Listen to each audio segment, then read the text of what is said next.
ಹೊಸ ತಿರುವನ್ನು ಕೊಟ್ಟಿದ್ದೀರಾ ಏನು? ನಮ್ಮ ಬೆಂಗಳೂರು ಉತ್ತರ ನಗರ ಪಾಲಿಕೆ ಬ್ಯಾಂಗ್ಳೂರು ನಾರ್ತ್ ಕಾರ್ಪೊರೇಷನ್ ವತಿಯಿಂದ ಜೂನ್ 15ನೇ ತಾರೀಕಿಂದನೇ ಅವರು ಈ ಬ್ಲ್ಯಾಕ್ ಸ್ಪಾಟ್ ರಿಮೂವಲ್ ಕಾಮಗಾರಿಯನ್ನು ಮಾಡ್ಕೊಂಡು ಬಂದಿದ್ದಾರೆ. ಅವರ ಬೆಂಗಳೂರು ನಾರ್ತ್ ಕಾರ್ಪೊರೇಷನ್ ಲಿಮಿಟಲ್ಲಿ ಇವತ್ತಿಗೆ ಜೂನ್ 15ರಿಂದ ಶುರು ಮಾಡಿ ಇವತ್ತಿಗೆ 100 ಬ್ಲ್ಯಾಕ್ ಸ್ಪಾಟ್ಗಳನ್ನು ತೆರವು ಮಾಡುವಂಥ ಕೆಲಸವನ್ನು ಮಾಡಿದ್ದಾರೆ. ಇವತ್ತು 100ನೇ ಬ್ಲ್ಯಾಕ್ ಸ್ಪಾಟು ನಮ್ಮ ಕ್ಷೇತ್ರದಲ್ಲೇ ತಣಿಸಂದ್ರ ಹೆಗಡೆ ನಗರ ವ್ಯಾಪ್ತಿಯಲ್ಲಿ 100ನೇ ಬ್ಲ್ಯಾಕ್ ಸ್ಪಾಟನ್ನು ಸ್ವಚ್ಛ ಮಾಡುವಂಥ ಕೆಲಸ ಮಾಡಿದ್ದಾರೆ. ಈ 100 ಏನು ಸ್ವಚ್ಛ ಮಾಡಿದ್ದಾರೆ ಅದರಲ್ಲಿ ಒಂದು 2-3 ಕಡೆ ಬಹುಶಃ ಮತ್ತೆ ಹಳೆಯ ಅಭ್ಯಾಸಕ್ಕೆ ಜನ ಹೋಗಿರ್ಬೋದು. ಆದರೆ 95% ಎಲ್ಲೆಲ್ಲಿ ಅವರು ಸ್ವಚ್ಛ ಮಾಡಿದ್ದಾರೆ ಅದನ್ನು ಹಾಗೆ ಮೇಂಟೈನ್ ಮಾಡಿದ್ದಾರೆ. ಈ ಬ್ಲ್ಯಾಕ್ ಸ್ಪಾಟ್ಗಳನ್ನು ತೆರವು ಮಾಡುವಂಥದ್ದು ಬೆಂಗಳೂರಿನಲ್ಲಿ ಜನಗಳಿಂದ ತುಂಬ ಆಗ್ರಹ ಇದೆ, ಬೇಡಿಕೆ ಇದೆ. ಇದನ್ನು ನಾವು ನಗರ ಪಾಲಿಕೆಗಳ ವತಿಯಿಂದ ಬ್ಲ್ಯಾಕ್ ಸ್ಪಾಟ್ ರಿಮೂವಲ್ಲು ಕೂಡ ಮಾಡ್ಬೋದು.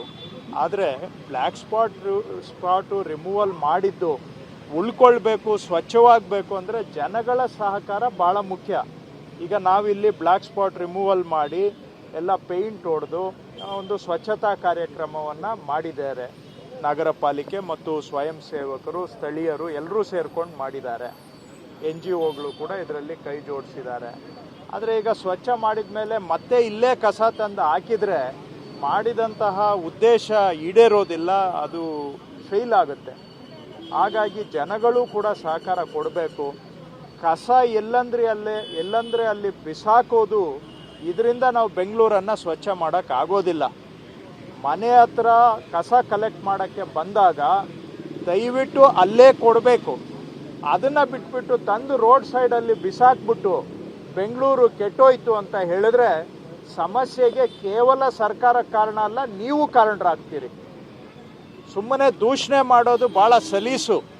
ಬದಲಾವಣೆ ಆಗಬೇಕು, ಸುಧಾರಣೆ ಆಗಬೇಕು ಅಂದರೆ ಎಲ್ಲರೂ ಕೈ ಜೋಡಿಸಿ ಪ್ರಯತ್ನ ಮಾಡಬೇಕು. ಸೊ ಹಾಗಾಗಿ ನಾನು ಜನಗಳಲ್ಲಿ ಮನವಿ ಮಾಡೋದು, ನಮ್ಮ ಕಸ ಸಂಗ್ರಹ ಪರ್ಫೆಕ್ಟ್ ಆಗಿದೆ ಅಂತ ನಾನೇನು ಹೇಳೋದಿಲ್ಲ. ಅದನ್ನು ನಾವು ಸುಧಾರಣೆ ಮಾಡ್ತೇವೆ, ಖಂಡಿತ ಮಾಡ್ತೇವೆ, ಅದು ನಮ್ಮ ಜವಾಬ್ದಾರಿ. ಆದರೆ ಜನಗಳು ಕೂಡ ಇಷ್ಟ ಬಂದಂಗೆ ಹಗಲೊತ್ತು ರಾತ್ರಿ ಹೊತ್ತು ಯಾವಾಗಂದರೆ ಆವಾಗ ತಂದು ಕಸನ ಬಿಸಾಕೋದಕ್ಕೆ ದಯವಿಟ್ಟು ಫುಲ್ ಸ್ಟಾಪ್ ಹಾಕಲೇಬೇಕು.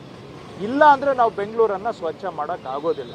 ನಾವು ಪ್ರಯತ್ನ ಮಾಡ್ತೇವೆ, ನಮ್ಮ ಕೆಲಸ ನಾವು ಜವಾಬ್ದಾರಿ ತೊಗೊಂಡು ಮಾಡ್ತೇವೆ. ಜನಗಳು ಸಹಕಾರ ಕೊಡಲಿ ಅಂತ ನಾನು ಮನವಿ ಮಾಡ್ತೇನೆ.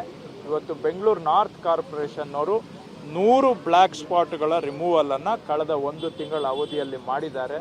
ಅಧಿಕಾರಿಗಳಿಗೆ, ಕಮಿಷನರ್ ಅವರಿಗೆ ಮತ್ತು ಸ್ವಯಂ ಸೇವಕ ಸಂಘದವರಿಗೆ ಮತ್ತು ಸ್ಥಳೀಯರು ಯಾರ್ಯಾರು ಸಹಕಾರ ಕೊಟ್ಟಿದ್ದಾರೆ ಅವರಿಗೆಲ್ಲ ಧನ್ಯವಾದವನ್ನು ಹೇಳ್ತೇನೆ ಮತ್ತು ಅವರೆಲ್ಲರಿಗೂ ಕೂಡ ನಾನು ಅಭಿನಂದನೆಗಳನ್ನು ಈ ಸಂದರ್ಭದಲ್ಲಿ ಹೇಳ್ತೇನೆ. ಸರ್, ಇದರಿಂದ ಕ್ಲೀನ್ ಸಿಟಿ ಇದರಲ್ಲಿ ನಾವೇನ ಬೆಂಗಳೂರು 5 ಪಾಲಿಕೆಗಳನ್ನು ನಿರೀಕ್ಷೆ ಮಾಡ್ಬೋದು ಸರ್ ಮುಂದಿನ ವರ್ಷ? ಖಂಡಿತ. ಈಗ ಸ್ಟೆಪ್ ಬೈ ಸ್ಟೆಪ್ಪು ನಾವು ಕ್ಲೀನಿಂಗು ಮಾಡ್ತಾ ಇದ್ದೇವೆ.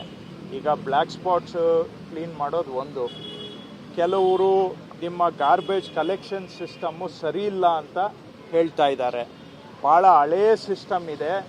ಗಾಡಿಗಳು ಎಲ್ಲ ಅರ್ಕಲು ಮುರ್ಕಲು ಬಿದ್ದೋಗೋ ಪರಿಸ್ಥಿತಿಯಲ್ಲಿರುವಂಥ ಗಾಡಿಗಳನ್ನು ಕೊಡ್ತಾ ಇದ್ದೀರಾ. ಅದರಲ್ಲಿ ಹೇಗೆ ಅದಕ್ಕೆ ಕೆಪಾಸಿಟಿ ಇಲ್ಲ, ಕೆಲವು ಸ್ಟಾರ್ಟೇ ಆಗೋದಿಲ್ಲ ಅಂತ ಹೇಳ್ತಾ ಇದ್ದಾರೆ.